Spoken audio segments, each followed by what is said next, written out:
12월 11일 스스럼께 수요 공부를 시작하겠습니다. 오늘은 지난주에 이어서 이제 15장 15절부터 공부하게 되겠습니다. 한번 성경을 한번 보세요. 15절 말씀입니다. 에돔 두령들이 놀라고 모압 영웅이 떨림에 잡히며 가나안 주민이 다 낙담하나이다.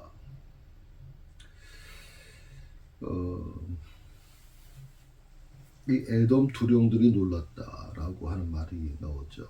그래서 아마 어떻게 보면 이 표현은 훗날 이제 그 이스라엘 백성들이 에돔이라고 하는 지역을 통과하게 됩니다. 그러니까 이제 애굽에서 탈출해서 홍해를 건너서 이제 가나안 땅으로 가기 위해서 반드시 통과해야 되는 곳이 바로 에돔이라고 하는 곳입니다.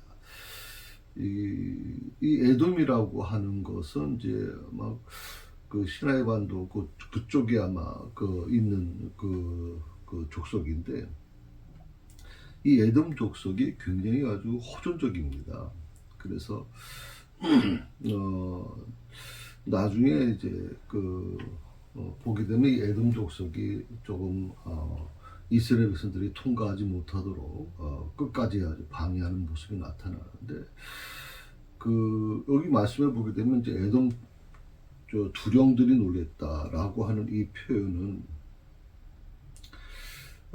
지금 당장 어떤 이루어진 부분보다는 이제 그런 이들이 앞으로 이제 에돔이라고 하는 지역을 이제 통과해야 되는 이스라엘 백성들의 어떤 그런 것을 미리 아마 그렇게 고백하고 있는 것 같다, 이렇게 생각이 들어요. 그러니까 이 찬양이라고 하는 게 지금 당장에 눈에 보이는 것을 고백하는 것만이 아니라 앞으로 다가올 문제들, 앞으로 다가올 그런 미래에 대한 부분까지도 놀랍게도 마치 현실화 이루어진 것처럼 그렇게 이루어지고 있다는 것이 참 놀랍죠. 그래서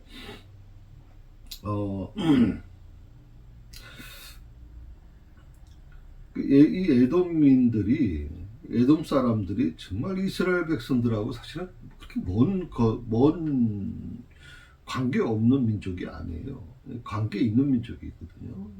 쉽게 말하면 뭐 이스라엘 사람들은 아니지만, 이스라엘 민족은 아니지만 약간의 피는 섞여 있는 사람들이란 말이죠.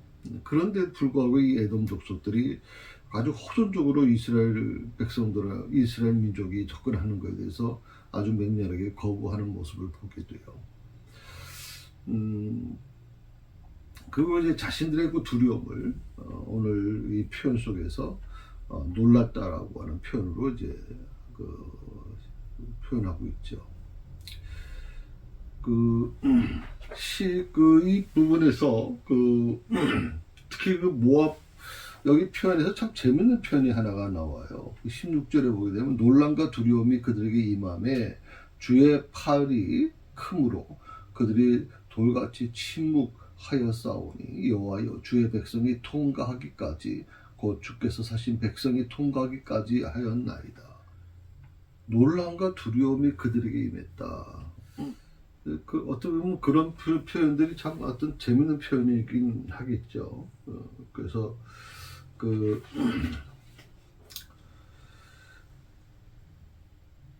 이 부분이 조금 15절에서도 제가 조금 말씀드린 것처럼 이 부분은 지금 당장 이루어진 게 아니거든요. 에돔을 통과하는 그 과정은 현재가 아니라 이제 미래입니다. 그러니까 아직 물론 오랜 기간이 일어나는 건 아니고요. 그렇지만 지금 당장 일어난 건 아니에요. 근데 마치 지금 미래에 있을 그 부분이, 그 사건을 마치 지금 현재 일어나는 것처럼 지금 모세와 그 이스라엘 백성들이 찬양을 지금 하고 있거든요. 그리고 마치 오늘 이 말씀 속에서 참 중요한 말씀이 나오는 거죠. 놀람과 두려움이 그들에게 임했다라고 하는 것을 분명히 이야기해 주면서 주의 팔이 크므로 그들이 돌같이 침묵하였다. 마치 지금 일어난 모습들을 현장에서 본 것처럼 지금 물론 이것이 물론 찬양시다라고 얘기하지만 이건 마치 본 것처럼 지금 하고 있단 말이죠. 본 것처럼. 분명 현재가 아니라 미래의 일인데 마치 이미 완성된 것처럼 표현하고 있어요. 완성된 것처럼. 저는 이 고백이 참 놀랍다고 생각을 합니다. 굉장히 이걸 준비하면서도 이스라엘 백성들이, 모세와 모든 이스라엘 백성들이 어떻게 미래에 지금 일어나지도 않는 이 일을 마치 일어난 것처럼 그렇게 고백할 수 있었을까.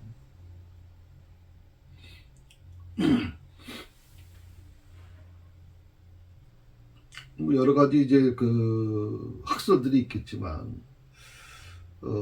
저는 제가 생각하기에는 이 부분에 대해서는 모세나 모든 이스라엘 백성들은 하나를 갖고 있었어요. 그게 뭐냐면 반드시 하나님께서 약속하신 것을 지켜주실 것이다. 그리고 이스라엘이, 하나님의 백성인 이스라엘이 반드시 가나안을 점령할 것이다 라고 그렇게 확신을 갖고 있는 거예요. 그 확신을 갖고 있는 상태에서 이제 곧 에돔을 통과해야 되는 과정이란 말이에요. 그런 에돔을 통과하는 과정이 마치 하나님이 함께 하심으로 해서 어떤 일들이 일어날 것인가를 마치 그 사건이 일어난 것처럼 지금 미래일을 고백하고 있는 모습을 보면, 이 믿음이라는 게 바로 이런 부분인가 하는 생각을 좀 해보게 돼요.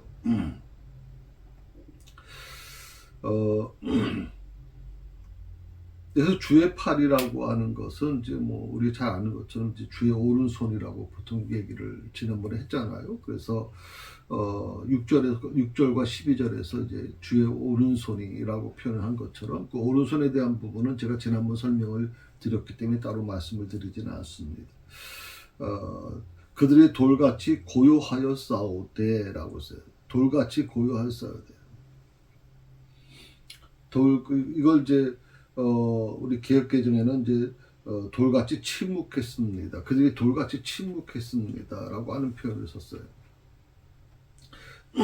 이 이스라엘 백성들의 찬송은 어떤 의미가 있느냐? 분명히 말씀드린 것처럼 이제 아직 이루어지지 않은 사실들이 마치 이전에 일어난 사건인 것처럼 과거형으로 말하고 있단 말이죠. 과거형. 아직 일어나지 않는 이 사건을 어떻게 과거형으로 말할 수 있겠어요? 그래서 방금 전에 지금 제가 믿음이라는 게 뭐냐, 믿는 것은 히브리서 11장의 말씀을 보게 되면 바라는 것들이 실상으로 이루어지는 것이고 보이지 않는 것들을 증거로 나타나는 것이다라고 말씀드리거든요. 이건 믿음이라고 하는 것을 우리는 막연하게 생각하는 경우가 많아요. 이 믿음이라고 하는 것은 눈에 보여야 나는 하나님을 믿을 수 있어요. 도마처럼 나는 예수님의 부활을 믿을 수 없어요. 내가 손으로 만져보고, 그리고 손을 예수님의 창자국에 집어넣어봐야 알겠습니다. 난 그래야 믿겠습니다. 예수님의 미리 만났던 제 아들이 그렇게까지 정말 너무 기뻐가지고 예수님의 부활을 증거하는데 도마는 믿질 않거든요. 그때 예수님께서 도마에게 나타나셔서 내 손을 이 허리에 창자국에 집어넣어봐라. 그리고 내 손에 이 못자국을 만져보라고 얘기하잖아요. 그때서야 이제 도마가 예수님에게 고백하죠. 당신은 하나님의 아들이십니다라고 고백을 하거든요. 그 보는 것, 봐야 믿을 수 있는 사건, 이것이 어떻게 보면 과학적인 사고 속에 물들어 있는 우리의 모습입니다. 과학적인 사고, 눈으로 봐야 믿을 수 있는 거죠.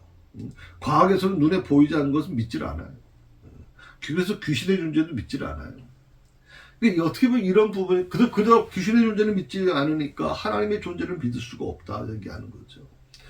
그래서 이 과학이 발전한 나라일수록, 선진국일수록 놀랍게도요, 이 기독교의 신앙이, 나라의 국교는 기독교고, 원래 모든 토양은 기독교인데도 불구하고, 이제 선진국이라는 과학이 발전하고, 모든 교육이 발전되어 있는 나라는 신앙이 점점 후퇴되고 있는 걸 보게 되거든요.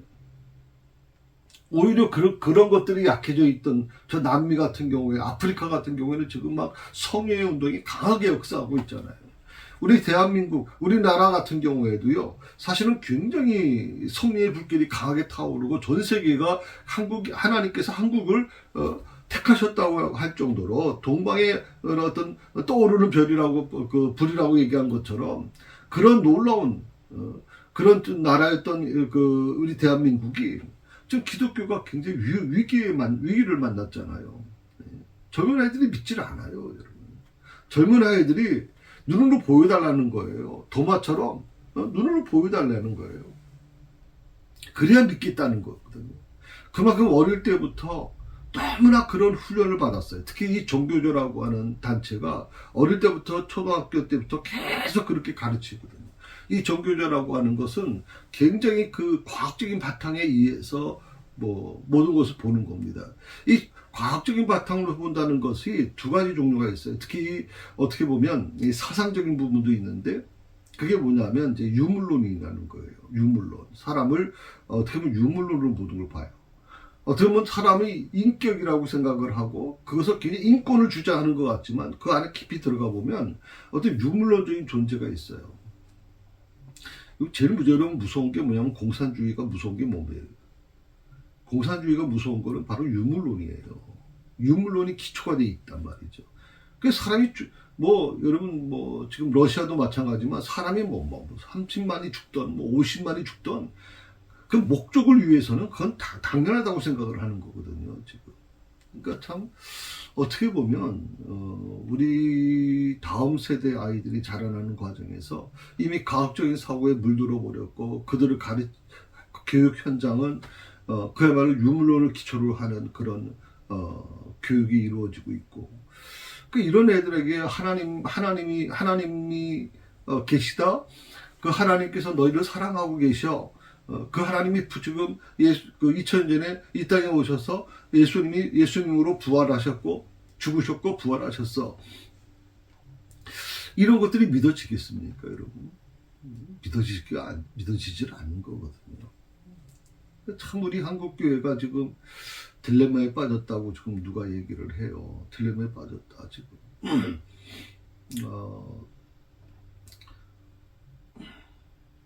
그래도 교회 나오는 애들은 그래도 부모들이 좀 관건적으로 좀 이렇게 좀 나오도록 하는 경우도 있지만 요새 제주들도 사실 그렇게 안 하잖아요. 제주들도 정말 이 신앙에 대해서만큼은 절대 놓으면 안 되거든요. 그러니까 자식을 설득할 수가 없는 거예요. 이미 부모가 설득할 단계가 이미 지나갔다. 이렇게 얘기하는 사람들도 있어요. 저희 교회도 지금 제주도 자녀들 중에 교회를 안 나오는 애들이 꽤 많거든요. 요즘엔 또 주일날 학원에 가고 또 시험이 있거나 그러면 당연히 그냥 주일날 빠지는 게 원칙이라고 생각하는 경우도 많아요. 부모가 이 신앙을 내 자손들에게 이어져야 된다라고 하는 이 부분에 대해서 부모들 스스로가 대수롭지 않게 생각을 하는 거예요. 처음에 제가 우리 아이들 우리 남곤 목사 또 남목전사에게 3대의 가정해야 된다, 배우자는 그래야 된다고 얘기할 때 참 제가 그때 한번 얘기 들은 게 아빠 그럼 저희들은 결혼하지 말라는 거네요. 그렇게 우리 아이들이 얘기를 했거든요. 그게 이 세상의 현실이죠, 사실은. 정신 나간 사람 아니고선 그게 가능하겠습니까? 그럼에도 불구하고요. 저는 이 신앙의 뿌리가 그 어떤 것보다도 귀하다고 저는 생각을 하거든요. 왜? 우리 아이들한테 그런 얘기를 해줬어요. 너희 그 사돈 되실 분들이 너희 처갓집 가정이 기독교 집안이라면 그 기독교 집안이 너를 위해서 중보 기도할 사람들이 더만큼 늘어나는 것이고 그 기도의 역사가 너에게 큰 힘이 될 것이다. 처갓집이 잘 살고 못 살고 이건 중요한 게 아니야. 너한테 어떻게 해주는 게 중요한 게 아니야. 그분들이 너를 위해서 정말 눈물로 기도해 줄 수 있다면 그게 너무 감사한 거 아니냐. 제가 바라는 건 딱 한 가지 그거예요. 제가 저희 자녀들 키우면서요, 뭐 풍족하게 그 애들을 키우지 못했어요. 그렇지만 한 가지 분명한 것은 정말 하나님이 너희들을 사랑하고 계시고, 이 믿음, 내게 주신 이 믿음을, 내가 내 부모님으로부터 받았던 그 믿음을 이어갖고, 저도 같은 3대가, 제가 3대 집안이었고요. 그 다음에 제 아이는 4대죠. 우리 사모 같은 경우에는 지금 5대째입니다. 그러니까 이런 부분에 있어서 어떤 모임을 가지면 그런 신앙적인 얘기가 나와요. 그리고 서로 신앙적인 격려를 해주고, 저는 이게 굉장히 중요하다고 생각을 하는 겁니다. 우리 성도 여러분, 아이들이 좋은 대학 가는 거 물론 중요합니다. 그걸 전 잘못됐다고 생각하지 않습니다. 그러나 여러분, 좋은 대학 갔다고 반드시 성공하는 건 아닙니다. 하나님께서 어떻게 만들어 가시는지를 여러분 생각해 보십시오.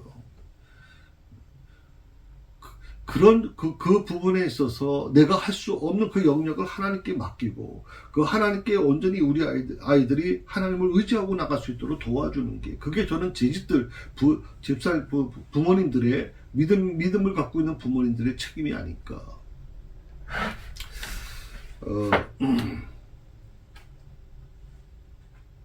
오늘 이 말씀 제가 하다가 그만뒀습니다만은, 지금 눈에 일어나는 것도 아니고 보여지는 것도 아니고 미래에 일어날 것을 마치 이루어진 것처럼 과거형으로 말하고 있는 이 고백, 놀랍잖아요. 모든 에돔의 방백들이 놀라고 모압 영웅이 떨고 다 낙담합니다. 그러면서 16절에 와서 그들이 돌같이 다 침묵하고 있습니다 라고 하는 이 표현, 이 찬송은요, 정말 일어나지도 않는 일을 마치 일어난 것처럼 고백하는 이 놀라운 일들. 야, 그래서 히브리서 저자가 믿음이라는 걸 그래서 그렇게 정리했구나라는 걸 우리가 알 수가 있는 거죠.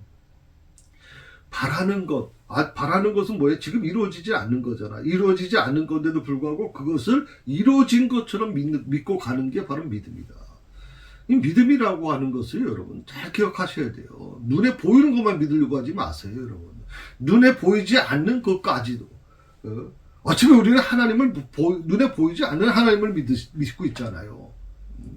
근데 왜 대체 우리의 삶에 있어서 눈에 보이는 것만 믿으려고 하시는지 모르겠어요.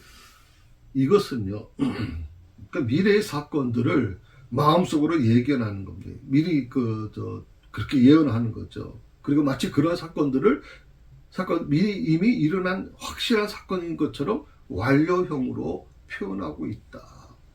과거형, 완료형. 끝났다는 거죠. 네. 계속 진전된다는 게 아니라, 계속 연결되는 게 아니라 완료됐다라고 하는 표현입니다. 아니, 일어나지도 않았는데? 아니, 아직도 일어나지도 않은 건데? 그런 사건이 있는지도 모르는데? 근데 그게 마치 지금 과거에 일어난 것처럼 표현하면서, 그리고 그것이 이미 끝났다라고 하는 이 고백은 그들의 믿음이 대체 어떤 믿음인가? 우리가 볼 때는 이스라엘 백성들이 그 믿음도 제대로 없고, 그 하나님 앞에 불신을 해가지고 수없이 얻어맞고 40년 동안 광야 생활을 하고, 거기서도 또 1세대는 다 죽고, 거기서 고백하는 게 뭐냐면 믿음이라고 하는 것에 대해서 그들에게 좀 잘못된 믿음, 그 하나님을 불신하는 그 믿음에 대한 부분 때문에 그들이 심판받았다고 얘기를 하는데, 오늘 이 말씀만 보면요, 이 이스라엘 백성들의 그 믿음이 대단하다고 저는 생각이 들거든요. 그럴 수밖에 없는 게, 이제 애굽의 10가지 재앙을 경험을 했잖아요. 그리고 홍해에서 홍해를 육지처럼 건넜고, 그리고 거기에 그 애굽의 군사들이 전부 다 매몰되며 매장되는 것을 봤잖아요. 그러니까 그것은 지금 어떻게 보면 생생한 체험의 믿음이거든요. 생생한 체험의 믿음이에요. 어쩌면 그러기 때문에 그걸 찬양하는 찬양 시인 이 고백 속에는 그들이 지금 눈으로 보고 경험했던 이 놀라운 것들, 그 하나님, 막연하게만 생각했던 그 하나님, 눈에 보이지 않는 그 하나님, 근데 그 눈에 보이지 않는 그 하나님께서 행하시는 그 놀라운 그런 기적의 역사들, 놀라운 정말 상상할 수 없는 일들을 그들이 눈으로 보면서 바로 그런 어떤 강한 믿음이 형성되지 않았나. 그래서 일어나지도 않는 것을 과거형으로 이미 일어났다고 주장하고 있고, 그리고 그것이 이미 그 사건들이 이미 계속 진전되는 게 아니라 끝났다라고 얘기하는, 놀라운 일입니다.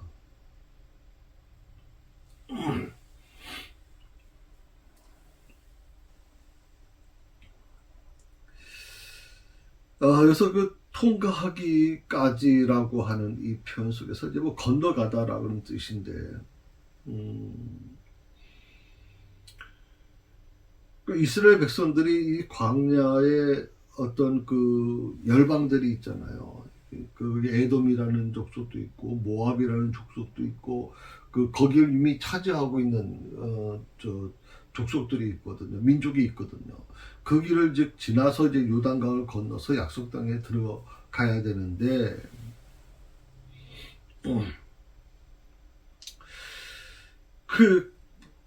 조금 전에도 말씀드렸지만 그 가는 길을 방해하는 자들이 있었단 말이죠. 에돔 족속도 있었고 이제 모압 족속도 있는데, 이들이 어떻게 보면 조금 전에 말씀드린 것처럼 두려움과 공포에 이스라엘 백성들이 사로잡혀야 되는데, 오히려 반대로 그들이 두려움과 공포에 사로잡혀 버렸어요. 그래서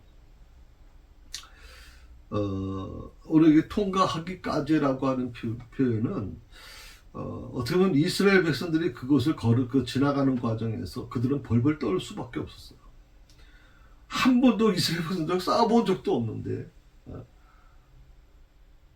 근데도 불구하고 그 소문을 들은 거죠. 10가지 재앙, 그 다음에 그 홍해에서 어떤 일이 있었는가에 대한 것을 다 이미 그들이 목격하고 나서 그 이스라엘 백성이라고, 이스라엘 그 민족이라고 하는 얘기만 들어도 그냥 벌벌 떠는 거예요. 그렇죠. 이스라엘 민족이, 당신이 있는 그런 지역을 우리가 지금 가나안으로 가야 되니까 통과만 하겠습니다. 그럼 통과하는데 필요하다면 우리가 돈도 내겠습니다. 뭐 이렇게 얘기하는데도 그들은 아주 결사반대하는 이유가 뭐예요? 이스라엘 백성만 들으면, 이스라엘 민족이라는 이름만 들으면 벌벌 떠는 거예요.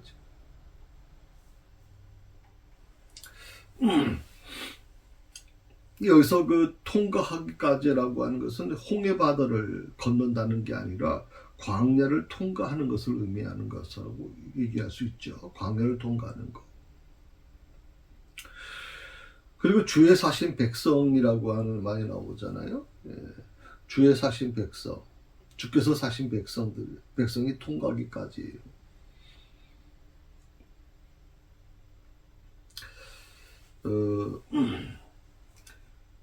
주께서 사신 백성이라는 표현이 참 재미있는 표현인 것 같아요. 이게 6월절 사건으로 인해서 이제 이스라엘 민족은 공식적인 하나님의 소유가 되었거든요.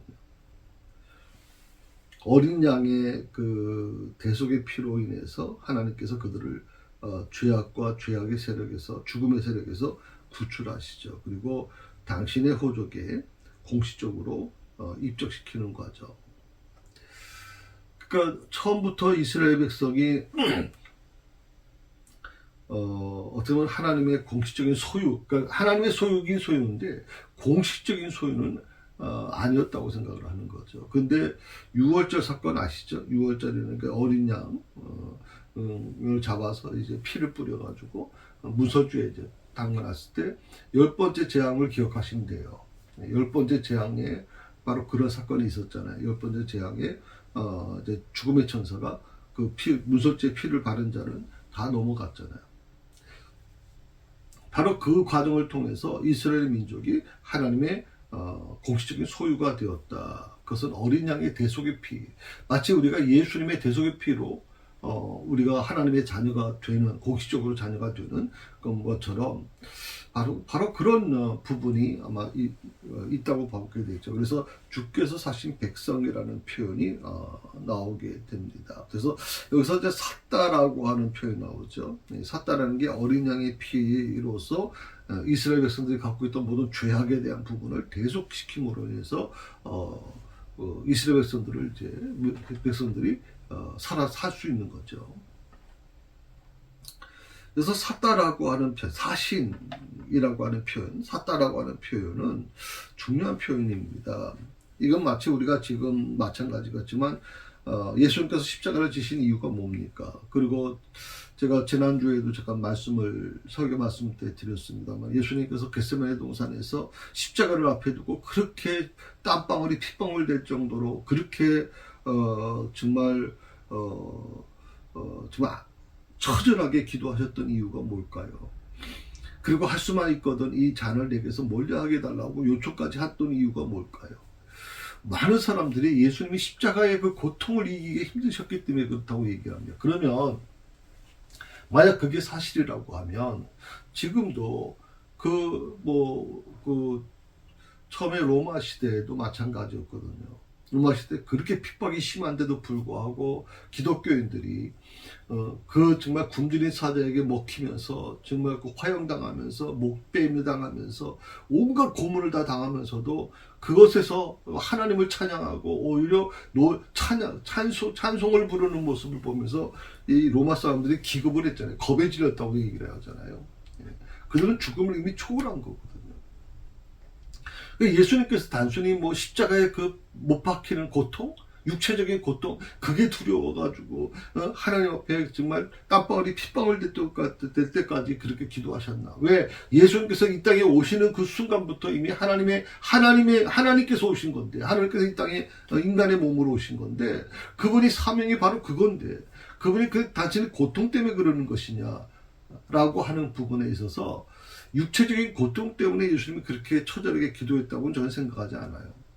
그것보다 더 중요한 게 뭐냐면 예수님께서 피조물인 사탄에게 사로잡혀 있는 인류, 당신의 백성들을 다시 그 사탄의 소나기에서 끌어내서 해방시켜 줘야 되는데 대신 누가 그 대속을 합니까? 바로 자신이 대속해야 되는 거예요.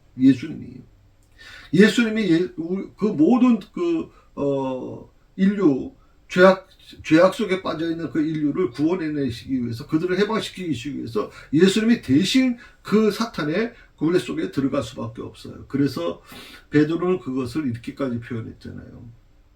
예수님께서 십자가에 죽으시고 3일간 음부에 계셨다라고 표현까지 하시거든요. 바로 이 예수님의 그 대속으로 인해서 피 흘림으로 인해서 우리가 하나님의 자녀가 될 수 있었던 거죠. 그걸 여기서 표현할 때 샀다라고 하는 표현으로 쓰고 있는 거예요. 그러니까 하나님의 자녀들은 어떤 사람들이냐? 하나님의 자녀인 바로 여러분은 나는 어떤 사람들이냐? 어떤 존재냐? 어린 양으로 예배되는 예수 그리스도의 십자가의 피값으로 사신받은 아주 귀한 존재라고 하는 겁니다. 그러니까 여러분 아무렇게나 예수 믿으면 안 됩니다. 아무렇게나 예수 믿으면 안 돼요.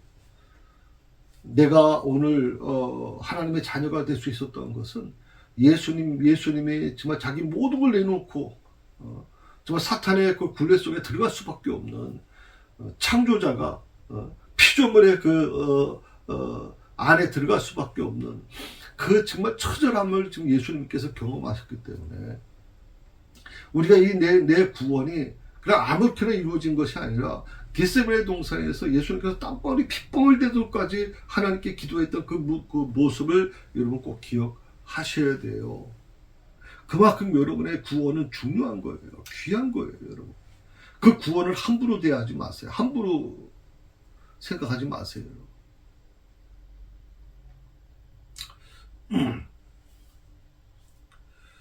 17절, 18절 말씀 두 절을 같이 한번 읽어볼까요? 예, 같이 읽어봅니다. 주께서 백성을 인도하사 그들을 주의 기업의 산에 심으시리이다. 여호와여, 이는 주의 처소를 삼으시려고 예비하신 것이라. 주여, 이것이 주의 손으로 세우신 성소로소이다. 여호와께서 영원 무궁하도록 다스리시도다 하였더라. 아멘.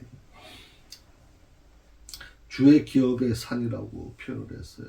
가나안 전 지역을 의미합니다. 주의 기업의 산이라는 것은 가나안 전 지역을 의미하는 것입니다. 어떤 특정한 산을 얘기하는 게 아니죠.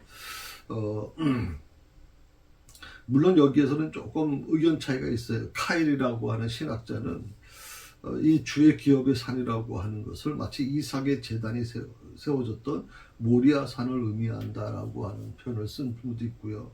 또 랑게라고 하는 신학자는요, 외부의 세력이 침범할 수 없는 안전하고 견고한 가나안을 묘사하는 말로 이해하고 있다라고 얘기하고 있어요.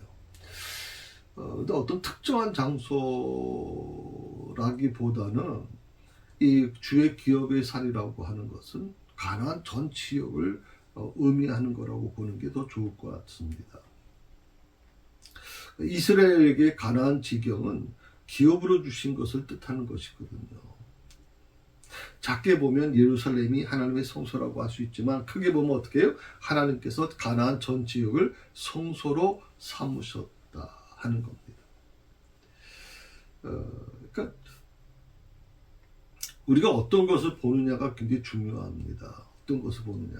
똑같은 사건을 보면서도 똑같은 사건을 어떻게 보느냐. 이것을 봤을 때 여기 물이 들어있습니다만은 제가 마시는 물인데 마시는 물이 한 절반 정도 있습니다. 이걸 절반으로 보느냐 아니면 아직도 절반이 남아있다고 보느냐. 절반밖에 없느냐 아니면 아직도 절반이 남아있느냐. 놀라운 이 차이가 굉장히 큰 차이입니다. 여러분. 작게는 예루살렘이 하나님의 성소라고 말 수 있지만 크게는 가나안 전 지역이 하나님이 성소로 삼으셨다. 그렇다면 나의 기업의 산은 대체 어딜까? 나의 기업의 산, 그것이 어딘지 한번 여러분 스스로 묵상해 보십시오. 나의 기업의 산은 어딘가?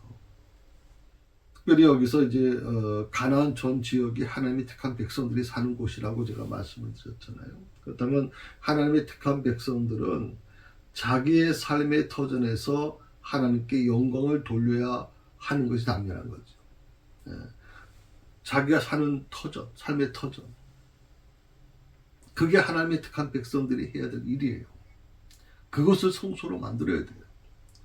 하나님께서 가나안 전 지역을 성소로 삼으셨다면 어느 특정한 장소가 아니라 예루살렘만이 아니라 더 가나안 전 지역이라면 우리의 내 삶에 하나님이 택하신 나의 삶의 터전이 어딜까? 그것이 여러분 가정일 수도 있고 그 가정을 하나님의 성소로 만들어야 될 책임. 그렇죠? 굉장히 중요하다고 제가 생각을 했잖아요. 말씀드렸잖아요. 여러분 자녀들을 하나님의 성소로 만들어야 될 책임이 있는 거죠. 그냥 학교에다 보내버리고 학교에서 알아서 하겠지. 선생님들이 알아서 하겠지. 여러분 큰일 나요. 여러분 그건 정말 위험한 일이에요. 여러분 자녀들은 하나님이 여러분이 책임지도록 주신 선물이거든요. 맡겨주신 사명이란 말이죠. 그걸 포기하지 마세요. 정말 그들을 믿음으로 키우시고 기도로 키우셔야 돼요. 그래야 물이 위에서 이렇게 흘러내려가는데 내 당대에 그 물이 멈춰버리면 안 되잖아요. 그 물이 계속 내 후손들을 통해서 이어가게끔 만들어줘야 될 책임.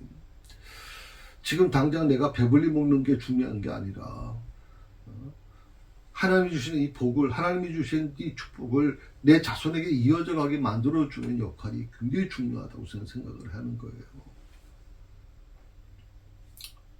제가 늘 그런 말씀을 제가 드려요.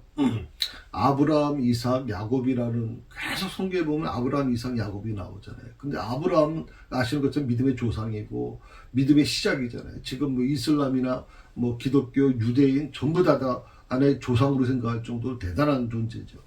아브라함에 대해서 이슬람조차도 토를 안 달아요. 이 세 종교가 다 근원이 바로 아브라함이라는 거거든요. 그러니까 우리가 생각할 때 이 아브라함은 대단한 존재라고 생각을 할 수 있어요.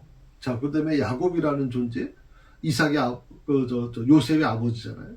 12명의 지금 지파, 12지파의, 그 아들, 12명의 아들이 전부 지파가 된 거죠. 근데 그 야곱도 어떻게 보면 굉장한 사람이잖아요. 우리가 야곱을 굉장히 얘기할 때 많이 얘기합니다. 그런데 특별히 아무 흔적이 없는, 별 기록도 없는 사람이 이삭이에요. 이삭이 한 게 뭐가 있나 그랬죠. 성경 보니까 그냥 농사를 잘 지었고 양떼가 뭐 복받아 하나님이 주신 복을 받아서 그렇게 됐고, 그 다음에 주변의 민족들이 들어와가지고 계속 방해해가지고 뺏기고 물도 뺏기고, 그렇게 이 성경에서 기록한 이삭은 굉장히 온순하고 착하고, 그리고 뭐 싸움 같은 걸 잘 못하고 이런 개념으로 그려져 있거든요. 그런데 만약 이삭이 없다면 어떻게 했을까요? 아브라함에서 야곱으로 갈 수 있습니까? 아브라함에서 요셉으로 갈 수 있습니까, 여러분? 못 가잖아요. 이삭이라는 존재가 있었거든요. 그래서 저는 여러분, 내 삶 속에서 내가 아브라함이 되든 이삭이 되든 야곱이 되든 그렇게 중요한 게 아니에요. 만약 하나님께서 내게 이삭의 사명을 주셨다면 이삭의 사명을 기쁘게 감당하면 돼요, 여러분. 사람에게 맡겨진 사명이 다 다른 건데 우리는 아브라함처럼 되고 싶고 야곱처럼 되고 싶은 마음이 굴뚝 같은 거예요. 그러면 어떻게 돼요? 이게 이어져 가야 되는데 이어져 가질 않아요. 아브라함에서 끝났다면 무슨 의미가 있어요? 야곱에서 끝났다면 무슨 의미가 있겠어요? 그것이 요셉으로 이어지고 계속 그 가드가 이어져 나가잖아요. 오늘 하나님께서 우리에게 아브라함과 이삭과 야곱의 하나님이라고 말씀하시는 이유는 바로 이 부분을 우리에게 설명해 주려고 하는 거예요. 그러므로 하나님이 택한 백성들은 내가 머물고 있는 삶의 터전에서 하나님께 영광을 누리는 삶을 살아야 돼요. 여러분 직장에서, 여러분의 삶의 터전에서, 사업장에서 하나님의 영광을 드러낼 수 있어야 돼요. 전 이거 굉장히 중요하게 생각했던 게 뭐냐면 남대문이나 동대문에 가보시면 굉장히 밀집되어 있잖아요. 굉장히 밀집되어 있고 정말 뭐 한 집 걸로 한 집인데 그게 뭐 불과 한 2평? 2평도 안 되죠. 뭐 2평? 3평 정도? 그렇게 좁은 데서 있으면서도요. 하루 종일 아마 똑같은 일을 반복하겠죠. 그런데 제가 지나가다 보면 찬송 소리가 들려요. 뭐 녹음을 틀어놨는 건지 이쪽에서 들리고 저쪽에서는 또 성경 보고 계시고 저쪽에서는 또 내가 그거 보면서 참 많은 걸 생각을 했거든요. 삶의 터전, 삶의 자리를 그것을 바로 하나님께 영광을 돌리는 자리를 만들어나고 있다는 것. 다시 돈 버는 자리만이 아니라 그것이 하나님의 영광을 드리는 자리. 거기에 지나가는 사람들이 만약에 믿음이 약했던 분이 찬송 소리를 듣게 되면 어떤 마음이 생길까? 저분은 저런 쪽방 같은 데서 저렇게 정말 하나님을 찬양하며 말씀을 보고 있고 그 모습을 보는 순간 그게 은혜가 되지 않겠어요, 여러분? 이 주의 손으로 세우신 성소로서이다 하는 이 말 속에는 어떻게 보면 하나님의 성소, 그 성전이 믿음의 눈으로 미리 바라보고 신앙을 고백하고 있는 그런 어떤 모습들이 나타나고 있잖아요. 그리고 하나님은 이곳을 중심으로 해서 당신의 백성과 가나안 땅에서 친교를 누리게 하셨다라고 하는 것입니다.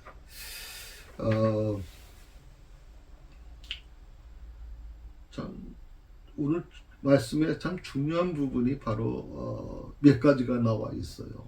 그래서 하나님이 사신 백성이라고 하는 표현, 그 다음에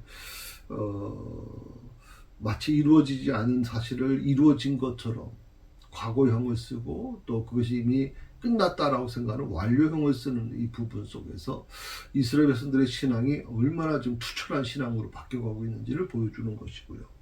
이걸 우리가 지금 배워야 된다고 제가 말씀을 드렸고요. 그리고 오늘 말씀 속에서 마지막으로 드렸던 말씀, 하나님의 백성들을, 하나님이 택하신 백성들은 자기 삶의 터전에서 하나님께 영광을 돌리며 살아야 된다. 그것이 가정일 수도 있고 직장일 수도 있고 일터일 수도 있습니다. 이 사명을 포기하지 마십시오, 여러분. 이 사명을 끝까지 붙드십시오. 그것이 바로 진정한 하나님의 자녀들이 가야 될 길이라고 저는 믿습니다. 오늘 17절까지 우리가 같이 나눴습니다. 그래서 다음 주는 18절부터 같이 나눌 것입니다. 좀 수고하셨고요. 제가 이 말씀을 같이 보면서도 굉장히 감동적입니다. 그래서 그냥 단순히 어떤 뭐 출애굽기서에 나오는 어떤 모세의 시야, 모세의 찬양 시야라고 생각할지 모르지만 이 속에서 정말 우리가 생각하지 못하는 놀라운 일들이 있는 거죠. 현재 일어나지도 않는 걸 일어난 것으로 보고 있는. 그 히브리서 저자가 바로 이 부분을 얘기하는 거구나. 믿음이라는 게, 믿음이라고 표현한 바라는 것의 실상이라는 게 바로 이걸 얘기하는 거구나. 지금 우리는 막연하게만 믿음을 얘기하지만 그 믿음이라는 게 눈에 보이지 않는 게 눈에 보이는 것처럼 믿는 건데, 이 놀라운 일들, 아직 일어나지도 않는 일을 마치 일어난 것처럼 믿고 가고 있잖아요. 그게 믿음이라고 얘기하잖아요, 여러분. 그 믿음의 주인공들이 되시기를 바랍니다. 수고하셨습니다. 기도합시다. 하나님 감사합니다. 오늘 이 믿음에 대한 문제를 다시 한번 우리에게 도전해 주셔서 감사합니다. 믿음 안에서 우리가 승리하는 자가 되게 하시고, 어떤 환경 속에서도 이스라엘 손들이 저는 주신 오늘의 말씀처럼 놀라운 하나님의 은혜를 경험한 것처럼, 그리고 가정에서 또 직장에서 또 삶의 터전에서 아버지 하나님이 하나님의 영광을 드러내는 그런 삶을 살아야 될 책임이 우리에게 있는 것을 기억하게 하셔서 이 사명 결코 포기하지 않도록 주여 인도하여 주옵소서. 우리의 자녀들, 정말 자녀들을 위해서 눈물로 기도하며 그 자녀들이 믿음의 가들을 이어갈 수 있도록, 그것만큼은 포기해서는 안 된다라고 하는 확실한 그런 마음을 갖고 살아가는 우리 성도들 되게 하여 주옵소서. 감사하며 예수님의 이름으로 기도드립니다. 아멘.